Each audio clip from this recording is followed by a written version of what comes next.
प्रिय साथियों, नमस्कार, आदाब, गुड इवनिंग। हमारे YouTube चैनल सीपी राय विश्वास पर आप सभी का स्वागत है। दोस्तों, आज हम मुख्य रूप से जीवन और कार्य क्षेत्र में किस प्रकार संतुलन बनाया जाता है, उसका क्या प्रभाव है और उसके क्या महत्व होते हैं, उसके दूसरी कड़ी के संदर्भ में बात करेंगे।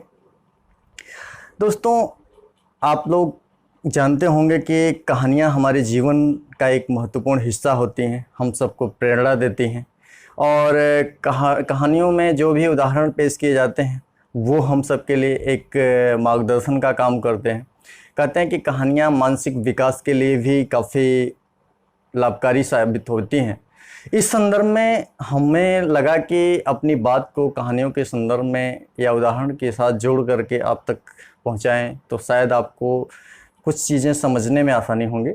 तो अगर हम बात करें कि जीवन और कार्य क्षेत्र में किस प्रकार संतुलन हमारे महान पुरुषों ने बनाया था, उसके अगर घटनाक्रम की चर्चा इसमें करें तो आपको एक उदाहरण के रूप में जो मिलेगा वो आपको एक मार्गदर्शन का काम करेगा। तो दोस्तों, देखें कि सफलता के शिखर पे पहुंचे हुए लोग, खासकर अगर हम ऐतिहासिक घटनाक्रम पे नज़र डालें तो आप देख सकते हैं कि मौर्यकालीन सम्राट, महानता की श्रेणी पर पहुंचने वाले सम्राट अशोक को आप जानते हैं कि उन्होंने जीवन और कार्य क्षेत्र में कितना बेहतरीन संतुलन बना करके अपने जो कार्यावधि थी उसको पूरा किया। उसी प्रकार ठीक मुग़लकालीन सम्राट महान अकबर ने भी ऐसा ही कि कुछ किया, जिसकी वजह से इन दोनों की चर्चाएं इतिहास में काफ़ी महत्वपूर्ण और प्रासंगिक हम सभी के बीच में होती नज़र आती हैं। दोस्तों, अगर हम वर्तमान की बात करें तो अभी कुछ समय पहले की बात है कि हमारे देश के प्रथम प्रधानमंत्री पंडित जवाहरलाल नेहरू जी भी अपने जीवन और कार्य क्षेत्र में बेहतरीन संतुलन बनाते हुए नजर आए। राष्ट्रपिता महात्मा गांधी की बात करें तो उन्होंने भी ऐसे बहुत सारे उदाहरण पेश किए और बॉलीवुड के महानायक श्री अमिताभ बच्चन जी, वो भी काफ़ी कुछ इसके करीब हैं। इसी प्रकार उद्योग क्षेत्र में आप देखिए श्री मुकेश अंबानी जी, उन्होंने भी अपने कार्य क्षेत्र और जीवन में किस तरह का संतुलन बना करके रखा है। आप और हम उनके जीवन और उनके कार्य क्षेत्र से बहुत कुछ सीख सकते हैं। दोस्तों, कहते हैं कि जीवन और कार्य क्षेत्र में संतुलन बनाए रखते हुए आगे बढ़ने वाले ये महान लोग हम सभी के जीवन में मार्गदर्शन, प्रेरणा आदि का कार्य करते हैं और बेहतरीन उदाहरण भी पेश कर रहे हैं। दोस्तों, कहते हैं कि भावनात्मक बुद्धिमत्ता से जीवन व कार्य क्षेत्र में संतुलन संभव हो पाता है। एक हम सभी को प्रेरणा ये भी देता है कि किस तरह से भावनात्मक बुद्धिमत्ता के आधार पर जीवन और कार्य क्षेत्र में संतुलन बनाया जा सकता है। आप देखिए कि चाहे वो निजी क्षेत्र हो, आपका व्यावसायिक जीवन हो, कार्यालयी जीवन हो या फिर सामाजिक जीवन हो, जिसमें भी देखें, जहाँ भी देखें, मतलब हर जगह भावनात्मक बुद्धिमत्ता के आधार पे आप संतुलन साबित कर सकते हैं, स्थापित कर सकते हैं। हम अगर देखें कि हाँ, यह ज़रूरी माना जाता है कि आपको किसे प्राथमिकता देनी है और किसे सम्मान देना है, इस बात पे नज़र रखना, इस बात का ध्यान रखना, इस बात का ख्याल रखना आपका और हमारा दायित्व है। कुछ समय प्रतिदिन सिर्फ अपने लिए देना होगा और चाहे जैसे आप अपने जो रुचि के कार्य हैं, आपकी हॉबीज हैं, जो जिसमें आप कुछ करना चाहते हैं और जो आपके सपने हैं, उसके लिए ज़रूर कुछ क्षण दें अपने जीवन का, जिससे आपके जीवन में जो संतुलन बनेगा और उसका जो लाभ आपको मानसिक और स्वास्थ्य के दृष्टिकोण से मिलेगा, उसका कार्य क्षेत्र में भी काफ़ी लाभ आपको पहुंचाएगा। आप देखिए कि उसमें कहते हैं कि लोगों का सहयोग करना हो, चाहे व्यायाम आदि करना हो, ये भी कहीं ना कहीं आपको आपके जीवन में, कार्य क्षेत्र में काफ़ी मददगार साबित होता नज़र आता है। कहते हैं कि सपनों व लक्ष्य में सिर्फ व सिर्फ योजना का फ़र्क होता है और अगर जीवन व कार्य क्षेत्र में संतुलन स्थापित हो तो सपने या आपके जो लक्ष्य हैं उसे पूरा करने में आपको काफ़ी आसानी होगी। और ये कहीं न कहीं आपको हर उस गतिविधि से इंटरलिंक करते हुए नज़र आएगा जहाँ पे आप आगे बढ़ेंगे। और संतुलन अगर आप कुछ कार्य क्षेत्र और जीवन क्षेत्र में बना लेते हैं तो आपको हर जगह इसका लाभ मिलेगा। और वर्तमान में जो व्यवस्थाएं चल रही हैं उसमें तो संतुलन काफ़ी महत्वपूर्ण स्थान रखता है।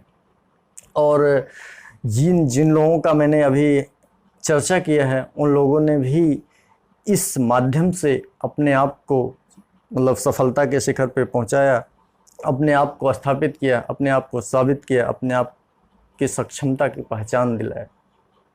तो इन सारी चीज़ों पे, इन सारे घटनाक्रमों पे हमें नज़र बना करके भी रखना है, लोगों से सीख ले करके आगे बढ़ना है। दोस्तों कहते हैं कि to successfully walk the tight between life and work you need to understand where good way life and work. Create a schedule and try to stick to it. Manage practice time for good balance, eliminate distractions, be inventive, create boundaries, be productive, health, seal you passion, example, hobby, interest, try to keep set work hours. We need to do better work of putting ourselves higher on our own to do list। दोस्तों सभी कार्यों की सूची बनाएं, जैसे स्वयं के कार्य, परिवार के कार्य, ऑफिस के कार्य, सामाजिक कार्य आदि कार्यों के, और उसमें महत्व के अनुसार प्राथमिकता निर्धारित करनी चाहिए कि हमें किस कार्य को पहले करना है, किसको बाद में किया जा सकता है, किसको उसके बाद किया जा सकता है। उसकी शेड्यूल, उसकी सूची आपके पास होनी चाहिए। परिवार व दोस्तों के साथ भी समन्वय स्थापित करके समय देना चाहिए ताकि समृद्धि और सुगमता का मार्ग सरलता से सुनिश्चित हो पाए। दोस्तों अपने कार्यों के प्रति निष्ठावान रहना आवश्यक है। भावनात्मक व व्यवहारिक रूप से जुड़ करके कार्य करना भी आपके जीवन व कार्य क्षेत्र के लिए बेहद लाभकारी होता है। और आपको तथा किसी भी जहाँ पे आप कार्य क्षेत्र में हैं उससे जोड़े रखने में एक आकर्षण की भूमिका, एक आकर्षक की भूमिका भी निर्वहन करता है। और पारिवारिक, धार्मिक, ऑफिशियल, सामाजिक आदि कर्तव्यों के बीच बहुत सारी जिम्मेदारियां हम सभी के पास होती हैं। और कहते हैं कि जैसे आप देखिए कि आप चाहे वो पिता पुत्र के रूप में हो, चाहे पड़ोसी के रूप में हो, चाहे आप दोस्त के रूप में हो, बॉस के रूप में हो, लीडर के रूप में हो, रिश्ते नाते, समाज सेवा आदि किसी भी क्षेत्र में आप संलग्न हो, भूमिका निभाते हो, अगर वहाँ पे आप संतुलित निर्वहन कर रहे हैं तो आप मान के चलिए कि आपको उसका लाभ ज़रूर मिलेगा। स्वास्थ्य के दृष्टिकोण से आपको उसका जब लाभ मिलेगा तो आप जीवन और कार्य क्षेत्र में सफलता के शिखर पर जरूर पहुंच सकते हैं। अंतर एवं महत्व यह है कि आप किस कार्य और की भूमिका और जिम्मेदारी में संलग्न है, किंतु हर दिन सभी के लिए एक समान नहीं रह सकता है। आप मान के चलिए कि उतार चढ़ाव तो ज़िंदगी का हिस्सा है, और किसी भी कार्य में आप कभी ज़्यादा समय देते हैं, जीवन के किसी भाग में या किसी भी हिस्से में आप कभी कभी ज़्यादा समय देते हैं, तो उतार चढ़ाव या कम ज़्यादा समय होता है, लेकिन अपनी तरफ से संतुलन बना करके रखना लाभकारी होता है। कौशल के आधार पर सकारात्मक रूप से कार्य करना चाहिए। गलत कार्य को इनकार करना बेहतर साबित होता है हमारे स्वास्थ्य के लिए भी, मानसिक रूप से खासकर, और शारीरिक रूप से भी। अपने शरीर व दिमाग को आराम देने के लिए 6 घंटे की पर्याप्त नींद, अच्छी नींद पुनर्प्राप्ति के लिए आवश्यक होती है, ज़रूरी होती है। और जीवन के सभी क्षेत्रों में उचित व संतुलित समय देना, साथ ही अपने पसंद के किसी कार्य में समय देना जो कि व्यवसाय से भी संबंधित हो, वो आपके लिए ज़्यादा लाभकारी साबित होते हैं। आप देखिए कि जब किसी चीज़ को आप एक दूसरे से जोड़ करके और उसको उसके माध्यम से जब इंटरलिंक करके कार्य को करते हैं, तो वो आपको आत्मिक रूप से सुकून मिलता है, व्यावसायिक रूप से भी उसका लाभ मिलता है। तो इसलिए आप उससे अगर लिंक कर लेंगे तो उसका आपको एक अतिरिक्त लाभ मिलेगा। जो भी कार्य वह जीवन के बीच बेहतर संतुलन प्रदर्शित कर रहा है, उनसे हमें सलाह लेना चाहिए। उनसे सलाह लेने में हमें कभी संकोच नहीं करना चाहिए।